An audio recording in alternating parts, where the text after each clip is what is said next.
మా తల్లి మనము ఇప్పటిదాకా చదువుకుంది అంటే తల్లి గర్భంలో శిశువు జ్ఞానాన్ని తెలుసుకొని 7వ నెలలో చైతన్యాన్ని పొంది తర్వాత అది బాధపడుతుంది అనమాట. నేను ఈ రకంగా ఈ దేహంలో ఇన్ని కష్టాలు పడుతున్నా నీ దయ వల్ల నాకు చైతన్యం కలిగింది, అందుకే నీ పాదాలని నేను ఆశ్రయిస్తాను అని చెప్తారనమాట. మనం ఒక విషయాన్ని మాట్లాడలేదు ఇవి చర్చించినప్పుడు. ఇప్పుడు చాలా కంట్రీస్ లో అబార్షన్ కి వ్యతిరేకంగా లాస్ చేశారు. ఎందుకు అసలు అబార్షన్ ఎందుకు తప్పు చెప్పండి ఎవరన్నా. దానివల్ల ఏంటి ఏంటి పొరపాటు చేస్తున్నారు ఈ అబార్షన్స్ మనకి వల్ల? ఆల్రెడీ సోల్ జీవిని సోల్ చంపినట్టే కదా ఎంటర్ మాతాజీ. కాదు మాతాజీ, దాన్ని చంపినట్టే కదా మాతాజీ, ఒక జీవిని కరెక్ట్. హత్య చేస్తున్నాము. కరెక్ట్. హత్య ఇంకోటి చేస్తారు. ఏంటంటే ఆ జీవికి మళ్ళా ఈ ప్రపంచంలోకి వచ్చి తన కర్మల్ని తీర్చుకొని మళ్ళా బ్యాక్ టు గాడ్ పోయే అవకాశాన్ని మనము ఖండిస్తున్నాం. ఎస్ దానికి మాతాజీ. ఆ, దానికి కారణాలు ఏంటి?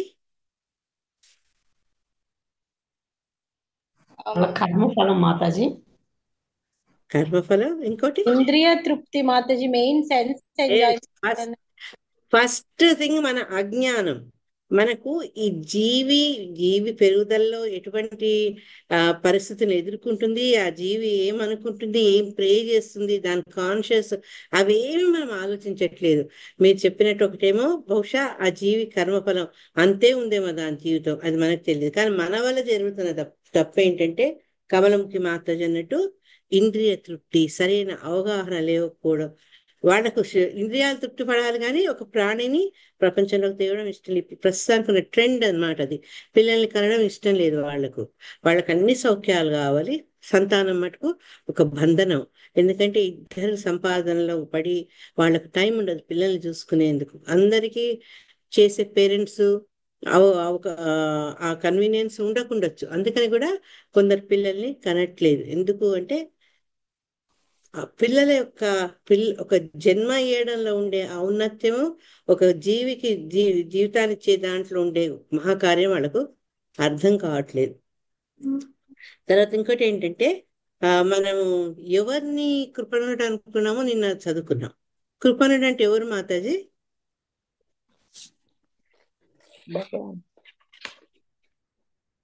చెప్పండి. పిసినారి పిసినారి పిసినారి మాతాజీ. మాతాజీ. అమ్మా పిసినారి. నేను అర్థం అడగట్లేదు, ఎవరిని కృపణుడు అంటాం మనం? ఎవరైతే ఈ దేహాన్ని ఉపయోగించుకొని మనకిచ్చిన అవకాశాన్ని ఉపయోగించుకొని ఆధ్యాత్మిక చింతన లేకుండా నేనెవరు, నా స్థితి ఏంటి, నాకు భగవంతుడికి ఉన్న సంబంధం ఏంటని ఆలోచించక వాడు భౌతికత్వంలో మునిగిపోయేవాడు, ఇచ్చిన అవకాశాన్ని పోగొట్టుకున్నవాడు కృపణుడైతే. దానికి ఆపోజిట్ ఇంకో పదం చెప్పారు శిలా ప్రభుపాదుల వారు. దానికి నేను ఒక భగవద్గీత ఉదారుడు శ్లోకం. మాతాజీ. పర్ఫెక్ట్ రాజీ. ఉదారుడు. ఉదారుడు అని ఎందుకన్నా వాళ్ళను?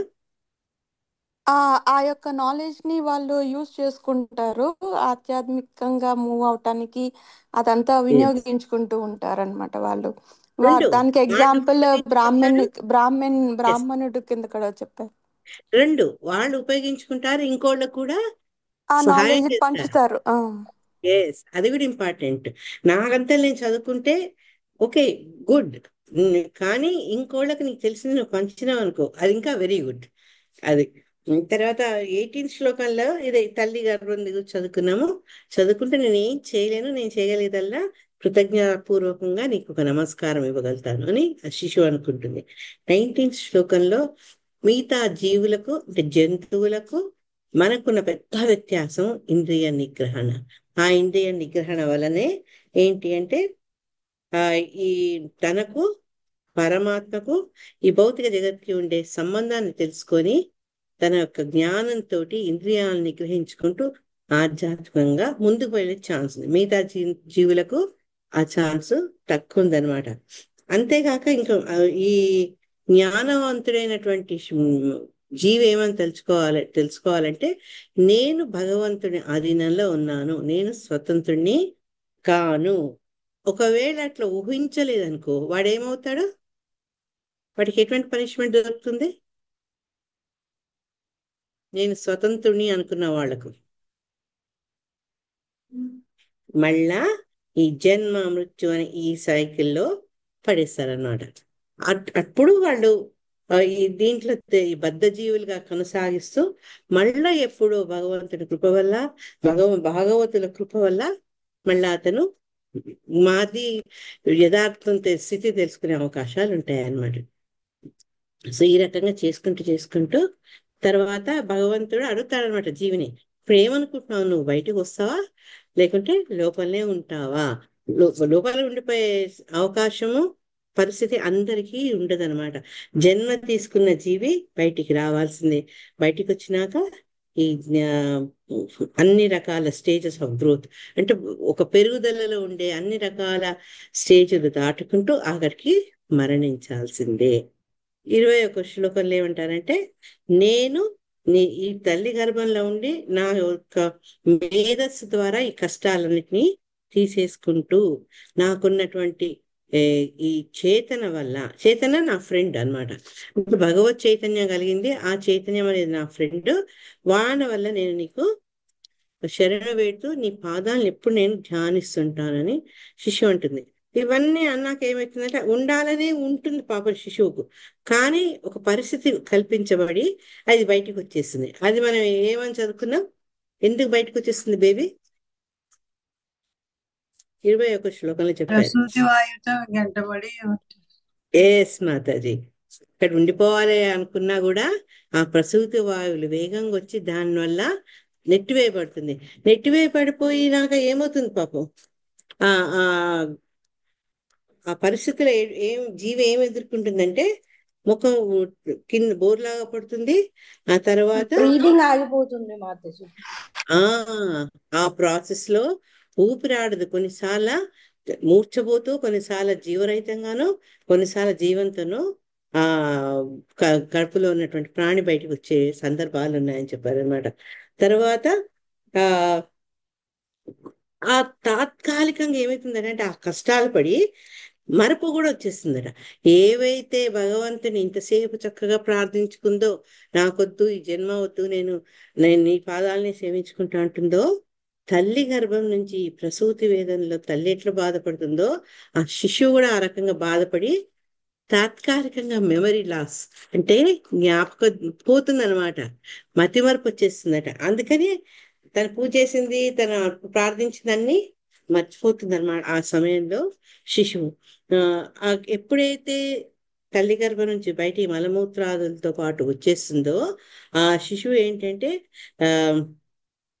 ఈ మలంలో ఉన్న వామ్స్ లాగా తిరుగుతూ ఉంటుంది అని చెప్తున్నారనమాట. చెప్తూ ఆ ఎప్పుడైతే ఈ భూలోకంలోకి వచ్చేసిందో, ఈ కష్టాలతో వచ్చేసిందో, ఈ ఒత్తిళ్లతో వచ్చేసిందో, తను మర్చిపోయిందో, కథం ఫినిష్. ఆ దేవి చేసిన ప్రార్థనలన్నీ మళ్ళా జీరోకి వచ్చేసాయి. అంటే భౌతికత్వంకి పూర్తిగా అధీనమైపోతుంది అనమాట. దాని మరి ఆ భౌతికత్వంలోకి రావడం అంటేనే అదేంటంటే అజ్ఞానం. అప్పుడు ఆ అజ్ఞానం వల్ల జీవి ఇంతసేపు తెలుసుకుని మర్చిపోయి నేను నా వాళ్ళు అన్న భావనలు బలంగా పెంచుకోవడం మొదలు పెడుతుంది అనమాట. ఈ పాప ఎప్పుడైతే జీవి వచ్చి ఏడుస్తుంటుందో ఈ కష్టాలకు, దాని యొక్క కష్టాలు ఎవరు అర్థం చేసుకోలేరు, ఎందుకు ఏడుస్తుందో తెలియదు, ఎవరికి తోచింది వాళ్ళు చేస్తూ ఆ ప్రాసెస్ లో దాన్ని ఇంకా కష్టపెడతారు అని చెప్తారనమాట. తర్వాత ఎప్పుడైతే ఆ శిశువుని ఒక మంచం మీదనో ఒక ప్రదేశంలో పడుకోబెట్టినప్పుడు, ఆ ప్రదేశంలో చెమట ద్వారా ఏవైతే జెర్మ్స్ అవన్నీ పెరుగుతాయో వాటి వల్ల పాపం దానికి శరీరానికి చాలా కష్టమవుతుంది. కష్టమైనా కూడా ఏంటంటే, చిన్న శిశువు కాళ్ళు చేతులు ఆడించి తనను తను కాపాడుకొని తనను తను గోకొని అటువంటి స్టేజ్ లో లేనటువంటి శిశువు బాధపడుతుంది అనమాట. బాధపడుతూ లాస్ట్ లో ఏంటంటే, ఎప్పుడైతే ఈ శిశువు ఇటువంటి అసహాయ స్థితిలో ఉందో అప్పుడు ఆ వాంసే కాదట, దోమలు ఈగలు ఇవన్నీ కూడా సతాయిస్తుంటాయి. కానీ పాపం ఆ జీవి ఏమి తనను తను రక్షించుకోలేని పరిస్థితిలో ఉంటుంది. అది మనం చదవలేదు, ఈరోజు చదువుదాం. నేను 26 హరే కృష్ణ. ఒక్క నిమిషం చెప్పండి. మాతాజీ, నాకు ఒక్క డౌట్ వచ్చింది. హరే కృష్ణ. చెప్పండి. అంటే మళ్ళీ చెప్పండి. మర్చిపోతా నేను. అంటే శాస్త్రాలు ఇప్పుడు మనం భాగవతంలో వింటున్నాము, అన్ని క్లాసులో వింటున్నాం కాబట్టి ఈ శాస్త్రంలో ఎక్కడ చెప్పలేదు, కానీ పెద్దవాళ్ళు అనేవాళ్ళు. మా మేనత్త ఏమనేదంటే, ఎవరైనా పుట్టినప్పుడు కొంతమంది చనిపోతారు కదా మాతాజీ, వాళ్ళు పుట్టగానే వీళ్ళు ఆ, చనిపోతే వీళ్ళ గండాన్ని పుట్టిండు, వాళ్ళ గండాన్ని పుట్టిండు అని అంటారు కదా. అంటే ఆ, వాళ్ళు భగవంతుడు కడుపులో ఉన్నప్పుడు నువ్వు వెళ్తున్నావు కదా, నీ బదులు ఎవరిని ఇస్తావు అని అడుగుతాడు అక్కడ. అడిగినప్పుడు నేను వీళ్ళని ఇస్తాను వాళ్ళని ఇస్తానని మూర్ఖుడు చెప్తాడు. బుద్ధి లేని వాడేమో నేను వెళ్తున్నా కాబట్టి వాళ్ళని పంపిస్తా, వీళ్ళని నానమ్మని ఇస్తా, తాతని ఇస్తా అంటాడు. అందుకే వాళ్ళు వెళ్ళిపోతారు వీళ్ళు పుట్టగానే. తెలివైన వాడేమో ఎవరిని ఇవ్వను, నేను కూడా రాను అని చెప్తాడు అని మా మేనత్త ఊరికే చెప్పేది మాకు. ఎందుకు ఇది శాస్త్రంలో లేని వీళ్ళెందుకు కల్పించారా ఏంటి నాకు అర్థం కాలేదు. ఇప్పుడు ఇప్పుడు వచ్చింది ఆ డౌట్, అప్పుడు రాలేదు, నిజమే అనుకున్నా. హరే మా అమ్మ కృష్ణ. వాళ్ళు కూడా చెప్పేవారు మాతాజీ ఇదే ఎస్ ఇలా. మాత, ఇది విని విని విని చాలా రోజుల నుంచి నాకు ఇది నిజమా అబద్ధమా అర్థం కాలేదు. ఇప్పుడు ఇందులో అయితే లేదు అంటే అట్లా. కొన్నిసార్లు ఏంటంటే మన చుట్టుపక్కల ఉండే వ్యక్తుల మీద ప్రేమ కొద్దో ఏదో అబ్బా మా నాన్నమే మళ్ళా పుట్టింది అనుకుంటాం మనం.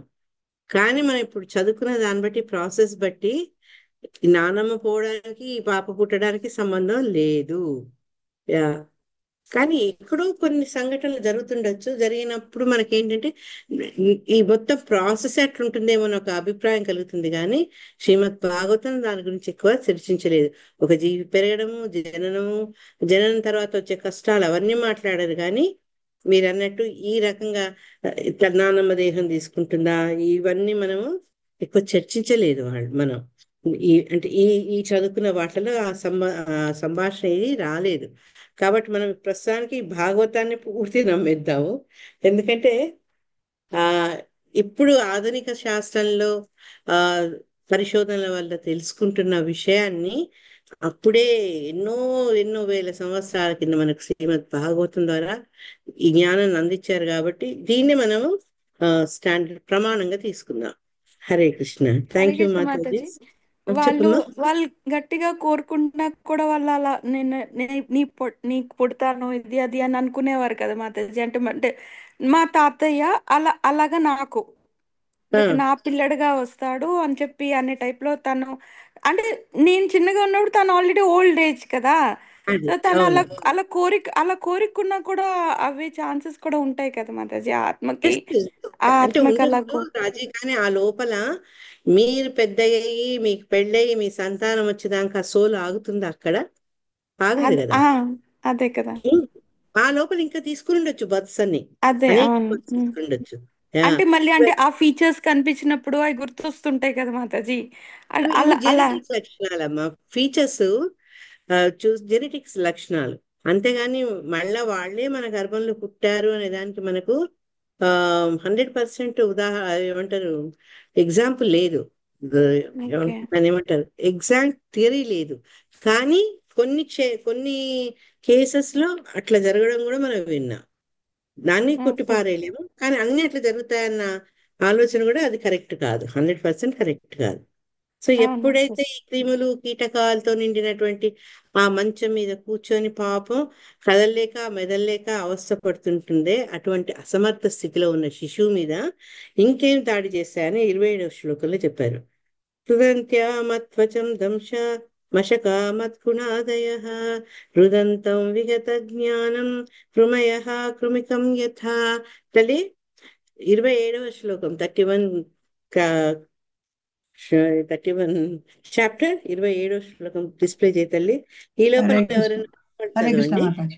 మాతాజీ. చదవండి. రుదంత్యామత్వచందంస మసకామత్పుణాదయః రుదంతం విగత జ్ఞానం కృమికం యథ. అటువంటి నిస్సహాయ స్థితిలో ఈగలు, దోమలు, నల్లులు వంటి క్రిములు చిన్న కీటకములు పెద్ద కీటకమును కరిచినట్లుగా అతని సుకుమారముకు చర్మమును కరుచుచుండును. అంతటా విగత జ్ఞానుడగు ఆ శిశువు తీవ్రముగా రోధించును. హరే కృష్ణ. హరే కృష్ణ. ఈ శ్లోకాలు అంటే జీవి బయటికి వచ్చినాక పడే కష్టాలు కొన్ని వినేందుకు మనకు బాధగున్నా మనం చదవాలి. ఎందుకు అంటే మళ్ళా జీవితం అనేది కోరుకోకుండా ఈ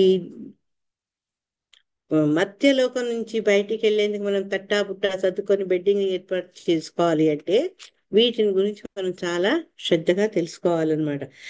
ఈ ఈ ఎప్పుడైతే నిస్సహాయ స్థితిలో జనితమైనటువంటి శిశువు ఉంటుందో అది ఏం చేయలేదు, హెల్ప్లెస్ గా ఉంటుంది. కాబట్టి పాపం ఇవన్నీ కుడుతూ ఉంటాడు, నల్లులు ఆ మంచాల మీద. సరిగా అన్ని చోట అట్లా ఉండదు, కానీ ఇన్ జనరల్ చెప్తున్నారు.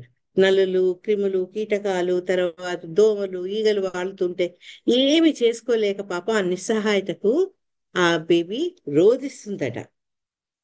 మనం ఏమనుకుంటాం, ఎప్పుడైతే శిశువు ఏడ్చిందనగానే "అబ్బో, బిడ్డ ఏడ్చింది" అంటే పాప అంటే ఎవరైనా సరే శిశువు జన్మించినప్పుడు ఏడవకపోతే మనం భయపడిపోతాం ఏమైందో అని. అది డాక్టర్లు ఏం చేస్తారు, ఉల్టా వేసి వాళ్ళ వెనక ఒకటి వేసి మొత్తానికి ఏడిపించే ప్రయత్నాలు చేస్తారు. కానీ శిశువు ఎందుకు ఏడుస్తుందట అంటే ఈ నిస్సహాయ పరిస్థితుల్లో ఏమి చేసుకోలేక ఇదెక్కడ కర్మరా దేవుడా అనుకుంటూ ఏడుస్తుంది అన్నమాట. శిల ప్రభుపాదుల వారి భాషను ఎంత బాగా చెప్పారంటే, ఈ గర్భావస్థలో ఉన్నప్పుడు శిశువు ఎంతో జ్ఞానంతో, భగవంతుడి కరుణతోటి తన స్థానం తెలుసుకొని భగవంతుని ప్రార్థిస్తుందే, అటువంటి శిశువు ఏం చేస్తుందంటే ఈ మాయ ఎప్పుడైతే బయటికి వచ్చినప్పుడు కప్పుకుంటుందో ఆ మాయా ప్రభావం వల్ల తన జ్ఞానాన్ని అది సంపూర్తిగా మర్చిపోయింది. విగత జ్ఞానము అన్నారు అనమాట. విగత అంటే పోయినవాడు, జ్ఞానం అంటే జ్ఞానమే, జ్ఞానం పోయినవాడు అనమాట. ఎప్పుడైతే ఈ బాహ్యలోకంలోకి వస్తారో అప్పుడు ఈ శిశువు ఏంటి అంటే ఆ తన తన డెలివరీ అంటే తన ముక్తి కోసం తలుచుకోవడం మానేసి, దోమ గుట్టిందనో, చీమ గుట్టిందనో, వీళ్ళు నాకు కావాల్సింది నాకు ఇవ్వట్లేదనో, ఇవన్నీ తలుచుకొని అది రోధిస్తూ ఉంటుందట. మానవుడు ఏంటి అంటే ఈ ఆధ్యాత్మిక వృద్ధి చెందాలి అనుకునే జ్ఞానం పొందినప్పటికీ కూడా కొన్నిసార్లు పరిస్థితుల ప్రభావంతో దాన్ని మర్చిపోతాం. ఎందుకంటే మన జ్ఞాపక శక్తి, మన జ్ఞానము చాలా బలహీనంగా ఉంటుంది. బయటి పరిసరాలు, బయటి వ్యక్తుల యొక్క ప్రభావం వల్ల అది కొన్నిసార్లు సన్నగిల్లుతుంది. కాబట్టి శిలా ప్రభుపాద వాణ్ణి ఏం చేస్తున్నట్టే ఒక పిల్లలే కాదు నిస్సహాయంగా ఉండి వాళ్ళ యొక్క భావన నుంచి ఇట్లా మాయలో పడిపోయిందని అనుకోవద్దు. పెద్దవాళ్ళకు కూడా డేంజర్ ఉంది. అసలు పెరుగుతున్నా కొద్దీ మనకు డేంజర్ ఇంకా ఎక్కువవుతుంది అనమాట. ఎన్నో రకాల మాయలు, ఎన్నో రకాల ఆ పరీక్షలు మనలో ఉండే ఆ, జ్ఞానాన్ని పరీక్ష పెడతాయి అనమాట. మనలో ఉండే ఇంద్రియ నిగ్రహాన్ని టెస్ట్ చేస్తారు. మనం ఒక సరైన మార్గంలో వెళ్ళాలి అనుకుంటే ఈ టెంప్టేషన్స్ అన్ని మనకు పక్కకు జరిపేస్తాయి అన్నమాట. కాబట్టి జ్ఞానులైన వాళ్ళు, బుద్ధిమంతులు ఏంటంటే తమ కర్తవ్యం, ముఖ్య కర్తవ్యం ఏంటి, going back to God head. మనం అక్కడికి పోవాలి. ఈ జన్మము జరావారితో కూడుకున్నటువంటి మర్త్యలోకం కాదు, నేను వెళ్ళి భగవంతుని సేవించుకోవాలి. అది ఆ ముఖ్య కర్తవ్యాన్ని మర్చిపోకుండా మన జ్ఞానాన్ని ఉపయోగించుకోవాలి అని చెప్తున్నారు శిలా ప్రభుపాదులారు. 28 నుంచి చూసుకుంటే 28-29లో ఆ శిశువు చిన్నప్పుడు అసహాయ పరిస్థితిలో ఉన్న బాధ మనం చూసుకుంటే 26-27లో ఇక ఈ శిశువు పెరుగుతుంటే కూడా ఎటువంటి క్లేశాలు వస్తాయి అనేది 28-29 శ్లోకాలు చెప్తారనమాట. ఇత్యేవం శైశవం భుక్త్వా దుఃఖం పౌగండమేవ చ అలబ్ధాభీప్సితో జ్ఞానాత్ ఇద్దమన్యుః శుచార్పితః. హరే కృష్ణ. చదవండి మాతాజీ ఎవరైనా. హరే కృష్ణ మాత చదవాలా మాతాజీ? చదవండి సరోజన మాతాజీ. ఇత్యేవం శైవ సంభుక్త దుఃఖం ప్రౌగండమేవ చ అలాబ్ధ వీప్సితో జ్ఞాన దిద్దమన్యు సుచార్పితః. ఈ విధముగా శిశువు శైశవావస్థను శైశవానస్థ శైశవావస్థ వరకు అనేక రకముల క్లేశములను అనుభవించుచు పౌగండ అవస్థను పొందును. అసాధ్యమైన వాణిని కోరుచు పౌగండమందును అతడు దుఃఖించును. ఆ విధముగా అజ్ఞాన కారణమున అతడు క్రోధితుడగుచు శోకతప్తుడగును. హరే కృష్ణ మాతాజీ. హరే కృష్ణ. ఇది ఒక మనిషి భూమి మీదకి వచ్చినాక ఫస్ట్ క్రిమికూటకాలు చుట్టుపక్కల ఉన్న వాళ్ళు వాళ్ళ ప్రేమతో మనల్ని ఇబ్బంది పెడితే మనం పెరుగుతున్నప్పుడు మనం ఎటువంటి పరిస్థితులు ఎదుర్కొంటాం అనేది ఈ రెండు శ్లోకాలు చెప్తున్నాయి. శైశవావస్థ ఏంటి అంటే శిలా ప్రభుపాదుల వారు చెప్పారు, పుట్టినప్పటి నుంచి 5 ఏళ్ల వయసు ఉన్నది శైశవావస్థ అన్నారు. తర్వాత 5 నుంచి 15 పౌగండ, 15 నుంచి వచ్చేది యవన. యవనం తర్వాత ఏంటి ఇంకా వాళ్ళు శ్రీ కృష్ణ అయితే ఆయన యువ కిషోరం లాగానే ఉండిపోయారు అనమాట.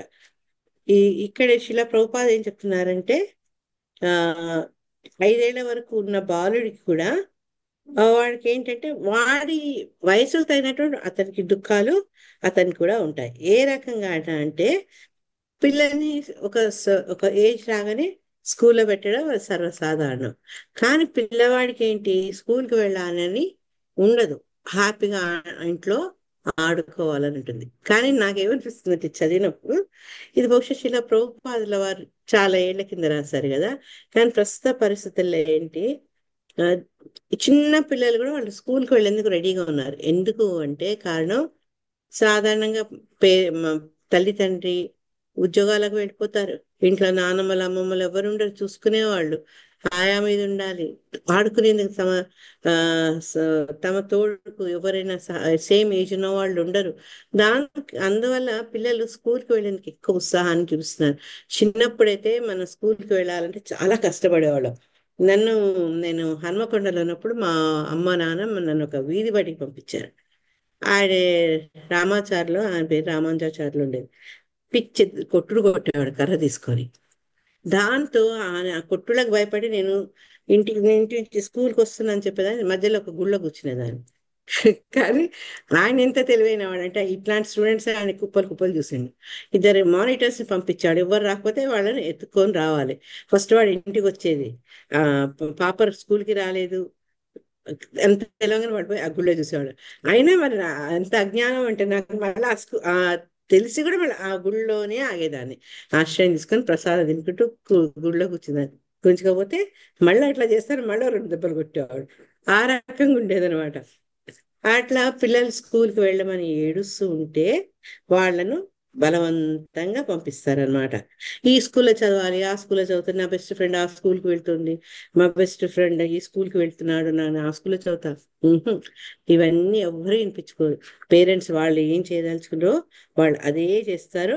వాళ్ళకి ఆడుకోవాలన్నా వాడిని స్కూల్కి పంపిస్తారు, వాడి స్కూల్కి వెళ్ళాలనుకున్నా వీళ్ళకి ఏదన్నా వీలవుతుందో అదే స్కూల్కి పంపిస్తారు. ఇవన్నీ కాక ఏంటి, వాడికి చదువు ఇష్టం ఉన్నా లేకున్నా, చదివే కెపాసిటీ అంటే వాడికి ఆ సామర్థ్యం ఉన్నా లేకున్నా తల్లిదండ్రుల కోసం పాపం పరీక్షలు రాయాల్సి వస్తుంది, కష్టపడాల్సి కూడా వస్తుంది. మంచి మార్క్స్ కూడా తెచ్చుకోవాలి. మంచి మార్క్స్ తెచ్చుకోవచ్చు, వాడికి ఇన్ని మార్క్స్ వచ్చినాయి, వీడికి ఇన్ని మార్క్స్ వచ్చినాయి, నీకెందుకు రాలేదని మళ్ళీ పేరెంట్స్ నుంచి వచ్చే ప్రాబ్లమ్స్ వేరే. అందుకని ఈ రకంగా ఆ చిన్న ఏజ్ లో కూడా 5 ఏళ్ల పిల్లలకు కూడా ఇవన్నీ తప్పట్లేదు అనమాట. తర్వాత కొన్నిసార్లు ఆర్థిక పరిస్థితుల ద్వారా వీళ్ళు అనుకున్న వస్తువులు ఆడుకోవాలనుకునేవి కానీ అవేవి పేరెంట్స్ నుంచి రాకపోవచ్చు. ఒకసారి మా ఫ్రెండ్స్ పక్కన సర్కస్కి వెళ్ళారు, నాకు సర్కస్కి వెళ్ళాలన్నది, కానీ మా పేరెంట్స్ దగ్గర ఇంతమంది పిల్లల్ని తీసుకొని సర్కస్ వెళ్ళే స్తోమత లేదు. అప్పుడు వాళ్ళని తీసుకెళ్లారు. ఈ రకంగా ఎన్నో ఎన్నో ఎన్నో కోరికల్ని ఆ చిన్నతనం నుంచి వాళ్ళు కాంప్రమైజ్ కావాల్సి వస్తుంది అనమాట. పాపం అదేంటంటే శిశువుకు దానివల్ల ఎంతో బాధ కలుగుతుంది అనమాట. కాబట్టి ఆ కిషోరావస్థలో ఉన్నప్పుడు కూడా శైశవావస్థలో ఉన్నప్పుడు వాడు ఏడుస్తుంటాడు. పోనీ శైశవావస్థలో ఉన్నాక నెక్స్ట్ ఈ కిషోరావస్థలో పోయినప్పుడు బాగుంటుందా? లేదు. పౌగండాలో ఉంటే బాగుంటుందా? లేదు.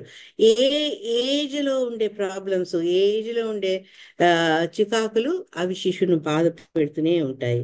అందుకని ఏం చెప్తున్నారంటే ప్రతి స్టేజ్ లో కూడా వాళ్లకు దుఃఖంలోనే ఉంటారు అని చెప్తూ, శైశవంలో దుఃఖితుడైనట్టే కిషోరావస్థలందు కూడా అతను దుఃఖితే ఉంటాడు. ఇక యవ్వనం అంటే ఎప్పుడైతే యూత్ లోకి వస్తాడో దాంతో ఎన్నో problems, physical problems, mental problems, social problems, ఇవన్నీ అయ్యేటప్పటికి వాడికి ఉండే డిమాండ్స్, కోరికలు పెరుగుతుంటాయి. శారీరకంగా, మానసికంగా, సాంఘికంగా అవన్నీ కోరికలు తీరవు. ఆ కోరికలు తీరక అది బాధ కలిగిస్తుంది. ఆ బాధ నుంచి వాడికి ఎప్పుడైతే దొరకలేదో అప్పుడు కోపం వస్తుంది అనమాట. ఆ కోపం వల్ల కూడా ఏమి సాధించలేకపోతే దుఃఖించాల్సి వస్తుంది. మన శంకరాచార్య గారు ఏం చెప్పారంటే, ఒక వ్యక్తి యొక్క అవస్థ బాలస్తావత్ క్రీడాసక్త, తరుణిస్తావత్ తరుణీసక్త, వృద్ధస్తావత్ చింతాసక్త, పరమే బ్రహ్మణి కోపి న సక్త. అంటే బాల్యంలో క్రీడలందు ఆసక్తి, యవ్వనంలో స్త్రీ వ్యామోహం నందుండే అనురక్తి, వృద్ధాప్యంలో ఈతి బాధలు, బెంగలు, కోరికలందు ఆసక్తి అని చెప్తూ ఈయన ఏం బాధపడుతున్నారట అంటే శంకరాచార్యులు, పరమాత్మ నుండి ఎవరు సంబంధం పెట్టుకోరే, దాని మీద ఎవరికి ఆసక్తి లేదే అని ఆయన చింతిస్తున్నారట. ఎందుకంటే ఆ ఒక ఆచార్యుడు కాబట్టి మన యొక్క సమయాన్ని మనం ఇట్లా వృధా చేస్తుంటే చూడలేక ఆ రకంగా ఆయన్ని చింతిస్తున్నారు అనమాట. ఈ ఏజ్ ప్రతి స్టేజ్ లో వాళ్ళ ఆ ఏజ్ కి సంబంధించినటువంటి ప్రాబ్లమ్స్ ఉంటూనే ఉంటాయి. దానివల్ల వాళ్ళు కోరికలు తీరలేక దుఃఖితులు అవుతారు, క్రోధాన్ని పొందుతాం. భగవద్గీతలో చెప్పాం మనం. ఏం చెప్పారు? ధ్యాయతో విషయం పుంసాం సంగస్తేజోపసాయతే దా చెప్పుకుంటూ మళ్ళా క్రోధాద్భవతి సమ్మోహ స్మృతి విగ్రహం. ఈ రెండు శ్లోకాలు ఆ ఒకదాని మీద ఒకటి ఆధారపడిన శ్లోకాలు అన్నమాట. మన కోరికలు ఎప్పుడైతే తీరలేదో అప్పుడు మనము నిరాశ చెందాం. నిరాశ నుంచి బాధ నుంచి క్రోధం వస్తుంది. 29వ శ్లోకాలు ఇంక ఇప్పుడు ఒక స్టేజ్కి వచ్చేసాం. ఈ శిశు అవస్థ, పౌగండ అవస్థ అయిపోయి ఇంకొంచెం పెద్దగా సహదేహేన మానేన వర్ధమానేన మన్యునా కరోతి విగ్రహం కామేష్వంతాయ చాత్మనః. చదవండి మాస్టర్ ఎవరైనా. హరే యా. కృష్ణ మాత. హరే స- కృష్ణ. సహ దేహేన మానేన వర్ధమానేన మాన్యునా కరోతి మన్యున మన్యునా కరోతి విగ్రహం కామిష్వంతాయ చాత్మనః. దేహం పెరుగుదలతో పాటు జీవుడు తన ఆత్మ హరే కృష్ణ తన ఆత్మ వినాశనమునకై మిథ్యాహంకారమును క్రోధమును పెంచుకొనుచు తన తన వంటి కామకుల ఎడ వైరమును తయారు చేసుకొనును. హరే కృష్ణ మాత. హరే కృష్ణ. ఆ Thank you, మాత. అంటే ఇది మన పెరుగుదలతో పాటు మనలో ఎందుకు ఆ కామ క్రోధాలు వస్తాయి, తర్వాత మనలో మిథ్యాహంకారం ఎలా పెరుగుతుంది అదని ఈ శ్లోకం చెప్తుంది. దీనికి శిల ప్రభుపాదుల వారు మంచి పర్పోర్ట్ రాశారు. దాంట్లో ఏంటి అంటే, మనలో కోరికలు ఉంటాయి, మనలాగా వేరే వాళ్ళ కోరికలుండి వాళ్ళ కోరికలు నెరవేరాయి అనుకో, అప్పుడు వాళ్ళు మనకు శత్రువులా కనిపిస్తారు. నాకు లేనిది వాడికి ఎందుకుంది, అది ఆ వైరత్వం కూడా తయారవుతుంది అనమాట. అయితే అర్జునుడు 3వ అధ్యాయంలో కృష్ణుని అడుగుతారనమాట, మనిషి ఇష్టం ఉన్నా లేకున్నా పాప కార్యాల వైపు ఏది ప్రోద్బలిస్తుంది, ఏది మనల్ని పాపాలు చేసేటట్లు ప్రోత్సహిస్తుంది అని అడుగుతారనమాట.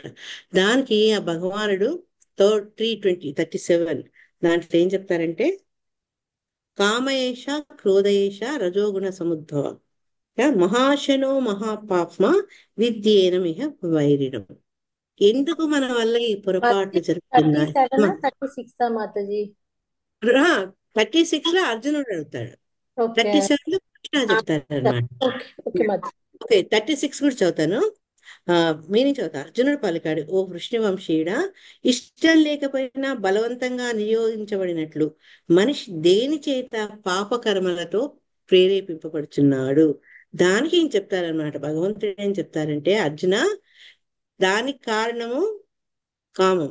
కామం ఎందుకు వస్తుంది, ఏ రకంగా వస్తుంది అంటే, ఈ ప్రకృతి యొక్క ఈ త్రిగుణాలలో రజోగుణం ఎప్పుడైతే ప్రజ్వలించి ఉంటుందో, రజోగుణ సంపర్కం వల్ల కామం అనేది ఏర్పడుతుంది. అది అన్ని తీరకపోతే, వాళ్ళ కోరికలు తీరకపోతే అది ఏమైతుంది, క్రోధం వస్తుంది అనమాట. ఆ క్రోధం ఎట్లా వచ్చింది అంటే తమోగుణ ఫలితంగా వస్తుంది అనమాట. రజోగుణం కారణంగా మనలో కామం అనేది ఎక్కువ ఉంటే, తమో గుణం కారణంగా మనకు క్రోధం వస్తుంది. ఇవి ఈ సామాన్యంగా మనం ఇప్పుడు మాట్లాడుకుంటుంది భక్తుల గురించి కాదు. మామూలు భక్తి ఉన్న వాళ్ళలో ఇటు ఈ కామ క్రోధాలు రెండు కూడా కంట్రోల్డ్ గా ఉంటాయి అన్నమాట. అవి వాళ్ళను అదుపులో తీసుకోవు, అవి వాటి అదుపు వాళ్ళ అదుపులో ఉంటాయి. ఆ, కృష్ణ మన హనుమంతుడు చూసిన ఆయన క్రోధం వచ్చింది. క్రోధం వచ్చినప్పుడు ఆయన ఏం చేశారు? ఆ క్రోధాన్ని లంకను నాశనం చేసేందుకు పాజిటివ్ గా వాడారు. ఆ రకంగా భక్తులలో క్రోధం ఉండొచ్చు కొన్నిసార్లు, కానీ దాన్ని సరైన విధానంలో వాళ్ళు వాడతారు అనమాట. ఇక్కడ మనం మాట్లాడేది ఒక సాధారణమైనటువంటి జీవి గురించి. ఇప్పుడు దాంట్లో ఇచ్చారు, ఫస్ట్ లోనే ఇచ్చారు, కామమే జీవునికి అత్యంత మహోన్నత స్థితి నుంచి భౌతిక అస్థితితో హేయమైన స్థితికి పతనం కలిగించుచున్నది అని భగవంతుడు సమాధానం ఇచ్చాడు. అంటే మనం మంచి లెవెల్లో ఉండి మన జీవితాన్ని సక్రమంగా చేసుకుంటూ దురదృష్టవశాత్తు ఎప్పుడైతే మనము ఈ కామానికి లోబడిపడతామో దానివల్ల ఏంటంటే మనల్ని ఒక్కసారి మనిషిని కిందికి పడేసేస్తున్నాడు. హేయమైన స్థితి కూడా, అది కూడా ఏంటంటే ఈ భౌతిక ప్రపంచం అనేది హేయమైన స్థితి. అక్కడికి కొండ మంచి మనం ఒక్కసారి నేల మీద పడ్డట్టు అవుతుంది అనమాట. ఈ కామం తీరనప్పుడు క్రోధంగా పరిగణిస్తుందని చెప్తూ, ఈ కామ క్రోధాలు రెండు రజోగుణ ప్రధానాలు. నిజానికి కామం రజోగుణ ప్రధానము, ఆ కామం సంతృష్టి చెందినప్పుడు తమోగుణ ప్రధానంగా అంటే మనలో తీరని కోరికలు అప్పుడు ఎట్లా మేనిఫెస్ట్ అవుతాయి, ఏ రకంగా వాటిని ప్రదర్శిస్తాం అంటే కోపంగా ప్రదర్శిస్తాం అన్నమాట.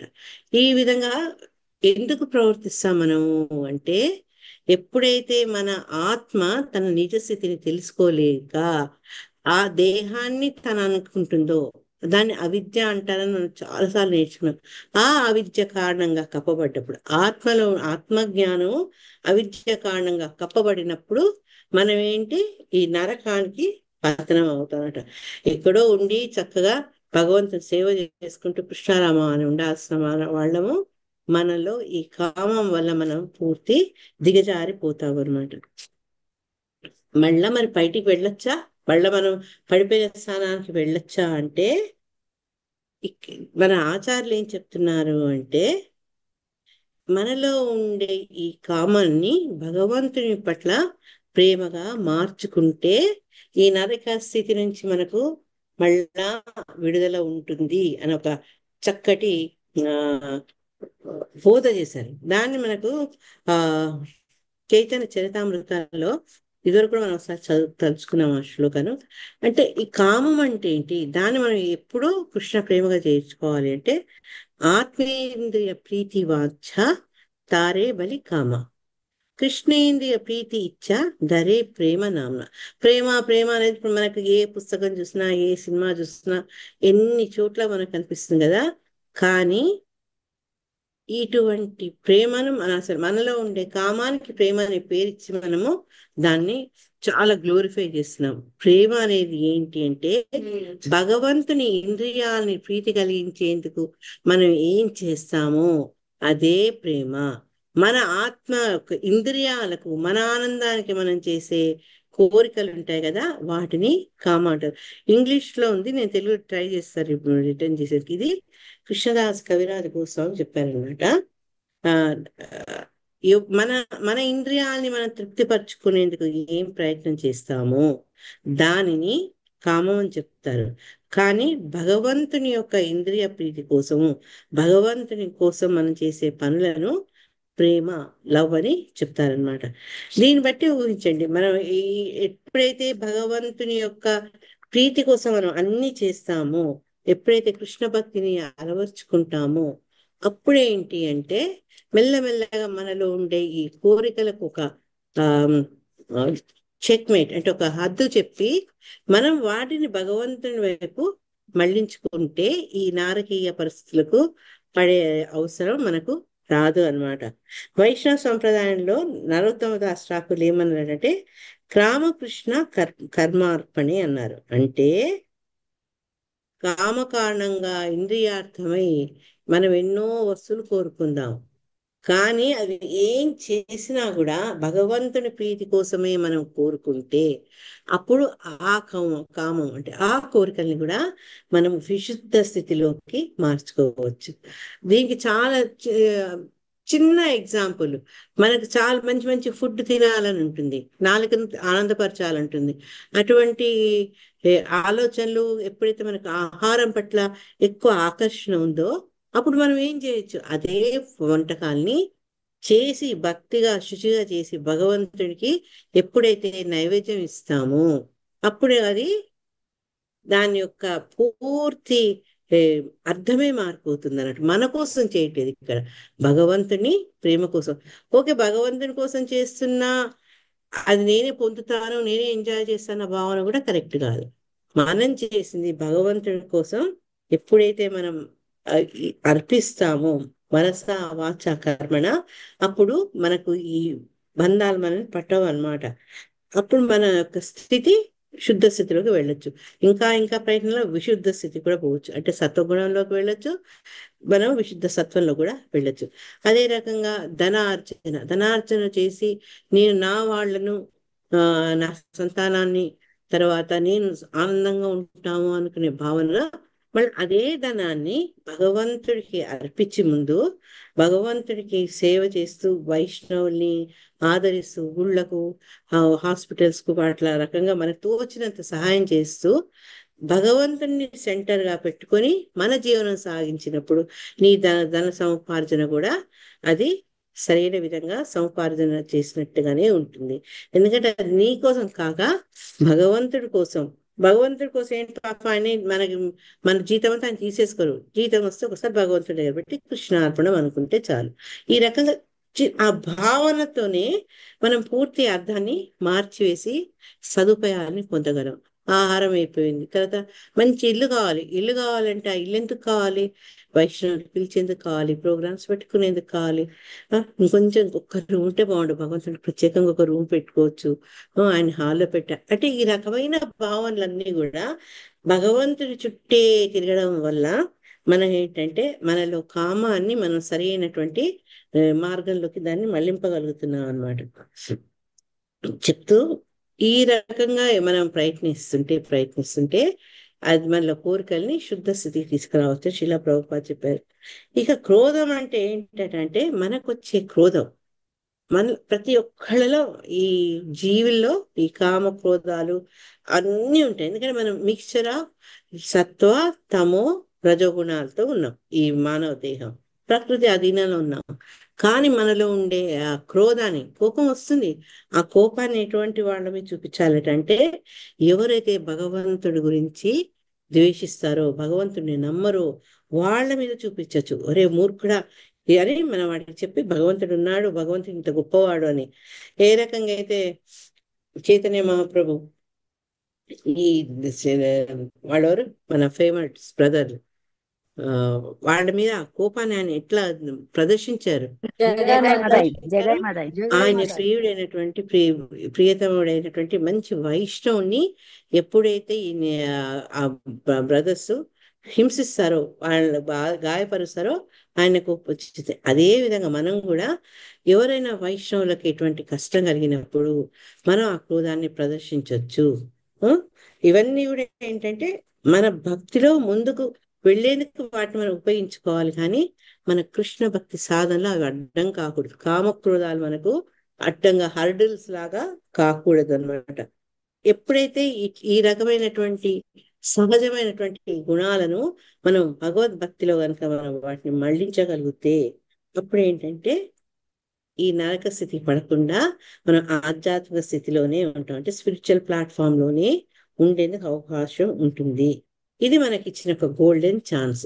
అది తెలవలేదనుకోండి ఇంకా ఇంకా ఇంకా మనం అదే రకమైనటువంటి జీవనాన్ని గడిపితే నరకాలకు జారిపోతూ ఉంటాం. ఒక రకంగా నరకం కాదని మనం తెలుసుకున్నాము కాబట్టి అనేక నరకాల్లోకి వెళ్ళే అవసరం మనకు కలుగుతుంది అనమాట. శిలా రూప గోస్వామి ఏం చెప్పారట అంటే, భౌతిక జగమున మనము కలిగి ఉన్న ఇంద్రియ భోగార్థాలన్నీ దేశ పోషణకు మనకు అవసరమైనవి. కృష్ణేంద్రియ ప్రీత్యర్థమే అసంగత్వంతో ఉపయోగించవలెను. అదే నిజమైన వైరాగ్యం. అసంగత్వంతో ఎలా ఉపయోగిస్తారు మాతాజీ అంటే, ఇదే మనం ఆహారం వండినప్పుడు అది భగవంతుడికే అన్న భావనతో చేయడం, అది సరైన భావన. ఇది నా కోసం వండుకుంటున్నాను, నన్ను ఆనందపరుచుకునేందుకు నా పిల్లల కోసం వండుకున్నాము అంటే మళ్ళీ అది అక్కడ ఇంద్రియ తృప్తి వస్తుంది అనమాట. కృష్ణ ఇంద్రియ ప్రీత్యర్థం. ఆ ఈ భక్తి రసామృత సింధులో ఎప్పుడు నేను కోట్ చేసే శ్లోకం ఒకటి గుర్తుందా మీకు? మాతాజీ, సర్వోపాధి వినిర్ముక్త మాతాజీ. సర్వోపాధి వినిర్ముక్తం తత్ర పరత్వన నిర్మల ఋషికేశ సేవనం దేవనం భక్తి. భక్తిరుత్తమ. అంటే ఎప్పుడైతే భగవంతుణ్ణి మనం ఉండే ఆ ఆ ఋషికేశ్ అంటే ఇంద్రియాలకు అధిపతి అయిన ఆ కృష్ణుణ్ణి మన ఇంద్రియాలతో ఆయన కోసం పూజిస్తాము, మనం చేస్తాము, అది భక్తి అనపడుతుంది. అంతేకాక మన ఇంద్రియాలు కూడా శుద్ధి పొందుతాయి. భగవంతుడి కోసం చేసిన ప్రతి చర్య మనకు లాభదాయకమే అవుతుంది అనమాట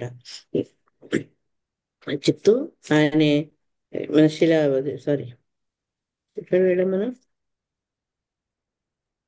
రూప గోస్వామి. కృష్ణేంద్రియ ప్రీత్యర్థమే అసంగత్వంతో ఉపయోగించవలెను.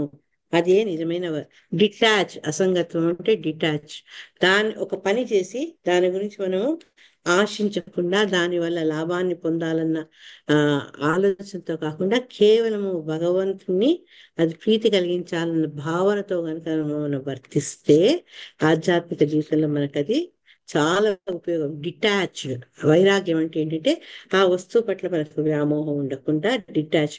శిలా ప్రభుపాదుల వారు ఆయన ఎటువంటి పరిస్థితిలో అమెరికాకి వెళ్ళారో మనకు తెలుసు. ఆయన దగ్గర ఏమీ డబ్బులు లేవు, కానీ భగవంతుడి మీద గురువు మీద ఆధారపడిన శిలా ప్రభుపాదుల వారు ఒక పూట తిండి దొరకని పరిస్థితి నుంచి ఆయన అనేక వేల మంది భక్తులకు ఒక గురువుగా వాళ్ళందరితో పూజలు అందుకునే స్థితికి వచ్చినప్పటికి కూడా ఆ భోగభాగ్యాలు కానీ ఆ ఫాలోయింగ్ అంటే ఎవరైతే ఆ మంది మార్గము ఆయన ఎప్పుడు అటాచ్డ్ కాలేదు. ఆయన ఎంతసేపు కృష్ణ భావనకే అటాచ్డ్ గా ఉన్నారు.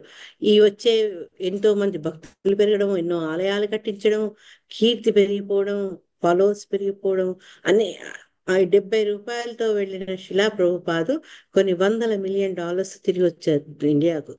అవేవి కూడా ఆయనను బంధించలేదు. అంత డిటాచ్డ్ అనమాట. ఆయన ఎంతసేపు భగవంతుడికి అటాచ్డ్, ఈ భౌతిక విషయాలకు డిటాచ్డ్. ఈ రకంగా ఉండేందుకు మనం ప్రయత్నించాలి. ఆయన మనం ఆదర్శంగా తీసుకోవాలి.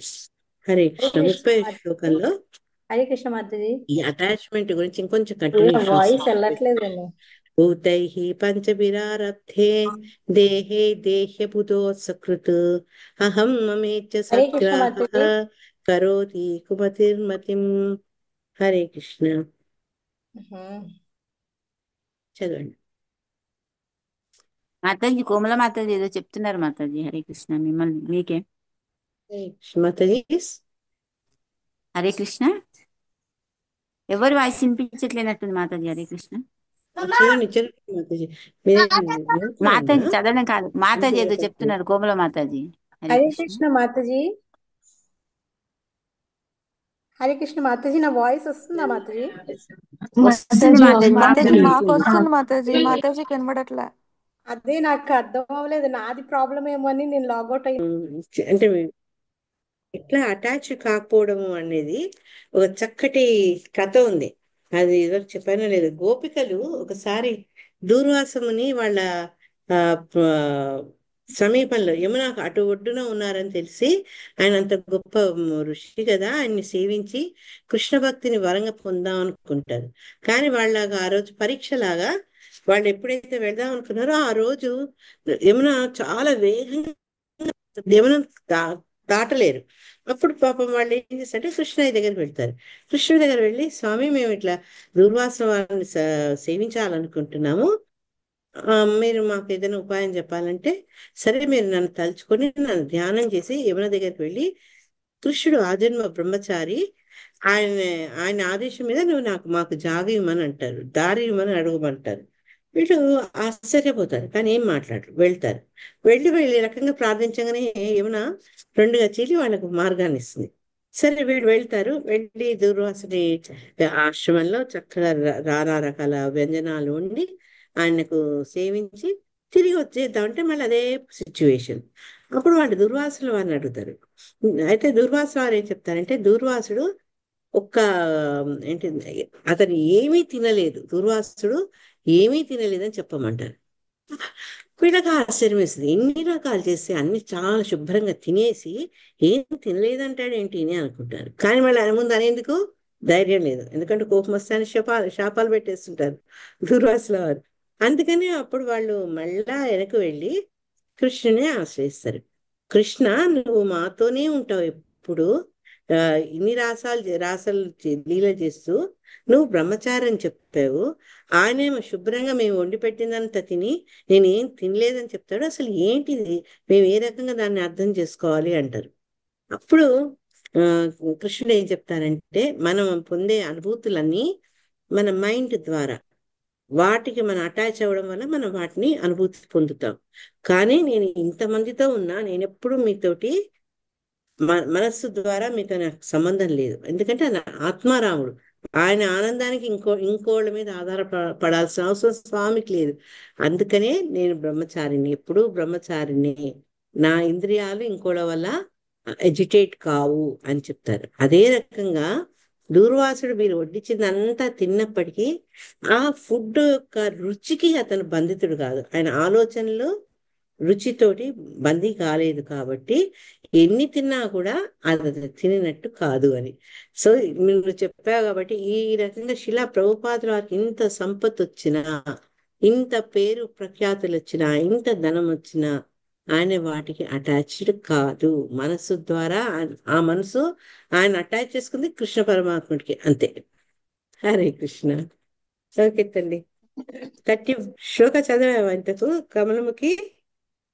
లేదు మాతాజీ, వినిపించట్లేదు ఏమని నేను లాగౌట్ అయిపోయినాను.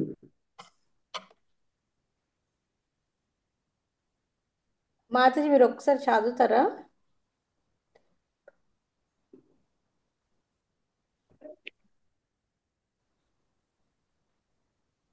హరే కృష్ణ. హరే కృష్ణ మాతాజీ, వినిపిస్తుందా?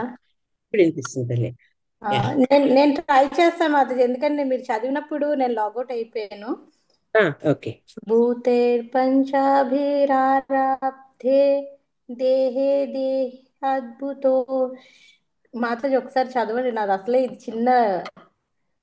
దేహే దేహ్యాద్భుతో సకృత్ అహం మమేత్యాసద్ గ్రాహః కరోతి కుమతిర్మతిం.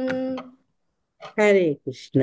ఎందుకు ఇక్కడ కుమతి అన్నారు అంటే, ఎవరయ్యా కుమతి, ఎవరా మూర్ఖుడు అంటే, ఎవరైతే అజ్ఞానంతో తన ఈ పంచభూతాల నిర్మితమైనటువంటి దేహాన్ని తను అసలు నేను అంటే ఎవరు, నా దేహం కాదు, నేను నాలో ఉన్న ఆత్మను నేను, కానీ ఈ భౌతిక పంచ ఏమంటారు 5 గ్రాస్ ఏంటమ్మా అది, థ్యాంక్ యూ, పంచభూతాలతో నిర్మితమైన దేహం కాదు.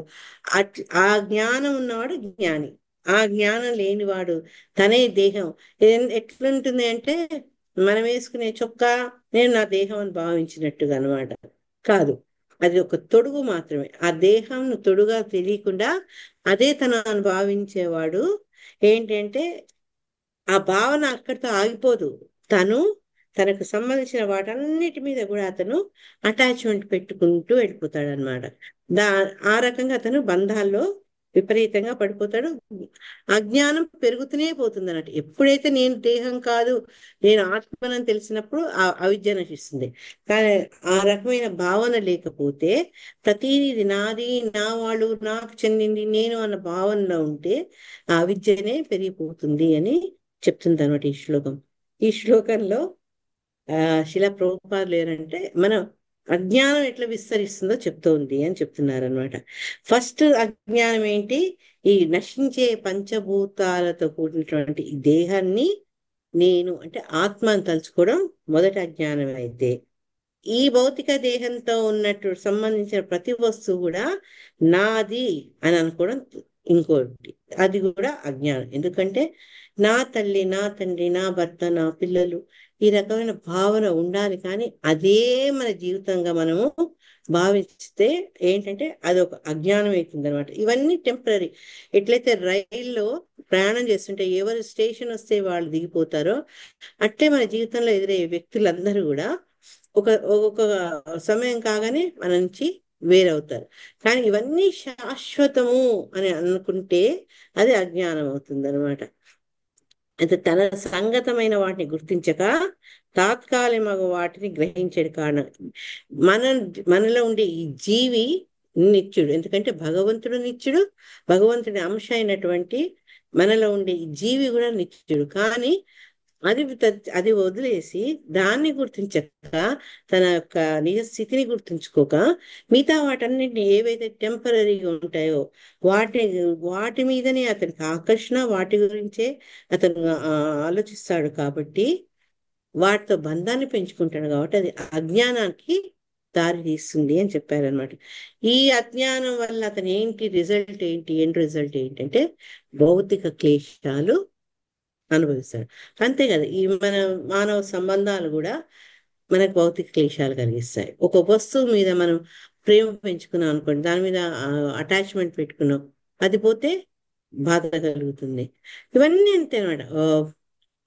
ఇండియా ఇండియా మీద చాలా ప్రేమ ఉంది, ఆ ఇండియా నుంచి వదిలేసి వస్తుంటే దుఃఖం వస్తుంది మనకు. అట్లా ఒక వస్తువు మీద కానీ, ఒక వ్యక్తి మీద కానీ, ఒక ప్రాంతం మీద కానీ మనం అటాచ్మెంట్ పెట్టుకుంటే దానివల్ల ఏంటంటే మనకు దుఃఖము, తర్వాత బాధ, క్రోధము, ఇవన్నీ కలుగుతుంటాయి అన్నమాట. ఇవన్నీ భౌతిక క్లేశాలే. 31వ శ్లోకంలో ఏం చెప్తున్నారంటే అసలు దుఃఖానికి కారణం ఏంటి అనేది, ఈ భౌతిక క్లేశాల కారణం ఏంటి అనేది 31 శ్లోకంలో చెప్తున్నారు. తదర్థం కురుతే కర్మ యద్బద్ధో యాతి సంస్మృతిం యోను యాతి తదక్లేశ అవిద్య కర్మ బంధన. అవిద్య కారణం అని చెప్తున్నారు. చదవండి అమ్మా. చదువుతాను మాతాజీ. చదవండి. తదర్థం కురుతే కర్మ యద్బద్ధో యాతి సంస్కృతిం యో నియాతి దదక్లేశం అవిద్య కర్మ బంధన. హరే కృష్ణ. హరే కృష్ణ. నిరంతర దుఃఖమునకు కారణమైనదియును అవిద్య మరియు కామ్య కర్మలచే బద్ధమైనందున అనుగమించినదియు నగు దేహము కొరకై అతడు పెక్కు కార్యములను నర్చును. అవి అతనిని జన్మ మృత్యు వలయమున పడవేయును. హరే కృష్ణ. Thank you Mataji. హరే కృష్ణ. తల్లి కమలముఖి ఒక్కసారి ఇంగ్లీష్ లో చదవా translation? Yes, Mataji. Translation by Srila Prabhupada. Jai Srila Prabhupada. For the sake of the body, which is a source of constant trouble to him, and which follows him because he is bound by ties of ignorance and fruitive activities, he performs various actions which cause him to be subjected to repeated birth and death. Hare Krishna. Hare Krishna. ఈ భౌతిక దేహము మన దుఃఖానికి కారణమవుతుంది. అంటే అదేంటి మాతాజీ, ఈ దేహంతో మనం ఎన్ని ఆనందాలు పొందుతున్నాము అనుకుంటాం, కానీ మనం పొందే ఆనందం చాలా నీటి బుడగల్ లాంటిది, గాల్లో గలే చిన్న చిన్న వాయువు వాటి లాంటిది అనమాట. అవి చాలా స్వల్పమైన సుఖాలు. కానీ మనం పొందే దుఃఖాలు అది కూడా నిరంతరమైన దుఃఖాలు. చూసాం కదా, తల్లి గర్భంలో దుఃఖమే, తల్లి గర్భం నుంచి బయటకు వచ్చినాక దుఃఖమే. అంటే మనకి ఎప్పుడు ఈ భౌతిక ప్రపంచమే దుఃఖాలయం అశాశ్వతం అని కృష్ణ చెప్పినట్టు దుఃఖాలతో నిండుకుందనమాట. అయితే ఈ దుఃఖాలకు కారణం ఏంటి అంటే మన ఈ భౌతిక దేహం. ఆ దేహం కాక ఎందుకు భౌతిక దేహంతో ఆ దుఃఖాలు మనం పొందుతున్నాం అంటే మనలో ఉండే అవిద్య, మన యొక్క నిజ స్థితిని మనం మర్చిపోవడం వల్ల, ఈ భౌతిక స్థితికి మనం లొంగిపోవడం వల్ల మనం ఏం చేస్తున్నామంటే కామ్య కర్మలు చేస్తున్నాం. మనం కొన్ని కోరికలతోటి కొన్ని కర్మలు ఆచరించి ఆ కోరికలు తీరక మనం పడే ఎమోషన్స్ ఇవన్నీ ఎందుకు అంటే ఈ భౌతిక దేహంతో మనల్ని మనము అటాచ్ చేసుకోవడం. ఎప్పుడైతే ఇది నాది దేహం కాదు, నేను అనేది దేహం కాదు, నేను ఆత్మను, నాకు ఆ భగవంతుడితో ఉంది దివ్య సంబంధము, ఈ మాయా జగత్తులో నాకు సంబంధం లేదు అని రియలైజ్ అవుతే అది జ్ఞానం అవుతుంది. ఆ జ్ఞానం రానంత మటుకు మనకు అవిద్యలోనే మనం ఉంటాం అన్నమాట. శిలా ప్రభుపాదుల ఆ అవిద్య కారణంలోనే ఈ దేహానికి సంబంధించిన వ్యక్తులతోటి అనుబంధం పెంచుకోవడం అనే కామ్య క్రియేట్ చేయడం, దానివల్ల కర్మ ఫలాల్ని పొందడం, ఆ కర్మ ఫలాల వల్ల మళ్ళా ఇంకో జన్మ, అట్లా జన్మ మృత్యు అనే వలయంలో కంటిన్యూస్గా ఎందుకు పోతున్నాం అంటే ఈ భౌతిక దేహాన్ని మనగా భావించడం అనమాట.